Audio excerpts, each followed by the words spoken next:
രജനീകാന്തിന്റെ പ്രതിഫലം 280 കോടി. സിനിമ വിജയിച്ചപ്പോൾ രജനിക്ക് ലഭിച്ചത് കാറും 100 കോടി രൂപയും. നിങ്ങൾ ആദ്യമായിട്ടാണ് ഈ ചാനൽ കാണുന്നത്, ഒന്ന് സബ്സ്ക്രൈബ് ചെയ്ത് ബെല്ലൈക്കൺ അമർത്തി ലൈക്ക് ചെയ്യാൻ ശ്രമിക്കുക. ഏറെ പ്രതീക്ഷകളോടെയാണ് രജനി ആരാധകർ കൂലി എന്ന സിനിമയ്ക്കായി കാത്തിരിക്കുന്നത്. ലോകേഷ് കനകരാജാണ് സിനിമയുടെ സംവിധാനവും തിരക്കഥാരചനയും നിർമ്മിക്കുന്നത്. കലാനിധി മാരനും രജനീകാന്തിന്റെ 171ാമത്തെ സിനിമയുമാണിത്.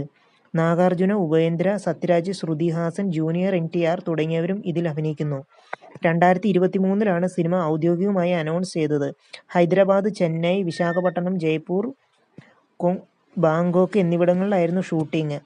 ഇതിലെ താരങ്ങളുടെയും അണിയറ പ്രവർത്തകരുടെയും പ്രതിഫലമാണ് ഇപ്പോൾ ചർച്ചയാവുന്നത്.